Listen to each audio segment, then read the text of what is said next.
दुर्गा माताको कसम एमाले त सिद्धियो एमालेलाई सिद्धिन्छ। एमालेले मिसन 84 भनेको 84 पुग्नै दिँदैन नि। 64 सालमा मेरो बाटो छेकेर मेरो हत्या गर्ने प्रयास गरेका थिए। हैन हामीले ठोकेकै हो हजुर बाउलाई। दुर्गा प्रसादले यिनीहरूले त मार्नै खोज्या हुन् नि। प्रचण्डको माथिबाट चाहिँ नि निर्देशन थियो ठोक्नु भने त ठोक्यौ जम्मै मिलेर। हामी त्यो समृद्ध नेपाल सुखी नेपाली बनाउन चाहन्छौँ। तपाईँ मुङलिन पुगेर आउनुहोस् न गाडीमा। तपाईँको ती लगाएका किडनी झरेनछन् भने मलाई भन्नुहोस्। अहिले केपीएललाई यस्तो काल भएको छ नि त्यो बोलेको अहिले निचरिएको अनुहार जस्तो बनाएर गलेको गाँड जस्तो गरेर हिँडेछ कि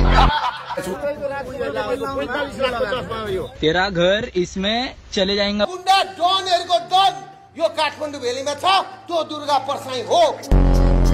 के खुल्क्याउँछु खुल्क्याए मात्र भनेर हिँडेको। अब यो देशमा दुईटा शक्ति हो सकिन बाँकी एउटा सेना एउटा एमाले अर्को एउटा सेना। अरु शक्ति सकिए अरु शक्ति सबै सकिए। यो देशलाई बचाउने भनेको अब एमाले नै हो। यो देशलाई बचाउने केपी ओली नै हो। हजुरले केपी ओली र प्रचण्डसँग डिनर पनि गर्नुभयो अरे हैन? डिनर गरेको हो मैले। मेरो पाहुनालाई मिठो मसिनो दसको दुःख सुख जे खुवाउनु थियो मैले खुवाएँ। तर त्यसलाई पछाडि गएर मिडियामा ठुलो बनाइयो। रवि लामी छानेले त के भन्नुभयो ओ दुर्गाजी चरेसको थालमा मार्सीको भात खुवाउने भन्नुभयो। मैले त्यतिकै भने के तपाईँ घरमा चाहिँ केराका पातमा खुवाउँछ भात? पपुलारिटीबाट अलिकति के त भएको छैन। अहिले त बालेनलाई त्यो अनिल कपुर नायकको रूपमा गर्दैछ। त्यो त यस्तो हो लाटो त्यसको गाँडो तन्नेरी भने यस्तै हो। सुरक्षा सहित आउनु भएको छ नि त। डराउँदिन तपाईको धम्चा बच्चन कि अमरेशपुरी त मलाई अब तपाईँको त्यो दुईटैबाट चाहिँ नि आएको सम्झना हुन्छ। दुईटैबाट डनै हो। डन हो तपाईँ डनै हो। त्यो प्रमाणित गरेर देखाइदिएको छु। मेरो जतिको हस्पिटल तपाईँको दिल्लीमा पनि छैन। 9 टुक्रा भएको मान्छेले त बोल्न सक्दैन। तर आज त्यही जिब्रोको कारण तपाईँ चर्चामा हुनुहुन्छ। मान्नुहुन्छ नि यो कुरा त? त्यो कुरा म मान्छु। के त जिब्रो छुच्चै हो तपाईँ?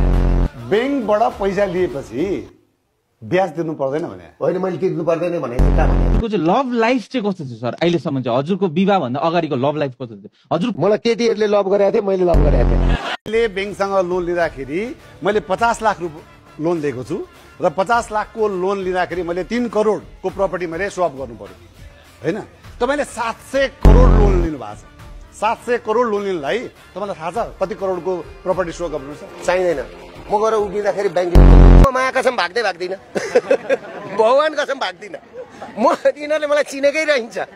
मान्छे भाग्ने ठाउँै मैले देखेको छैन। म कहाँ भाग्छु? म भाग्दिनँ नि।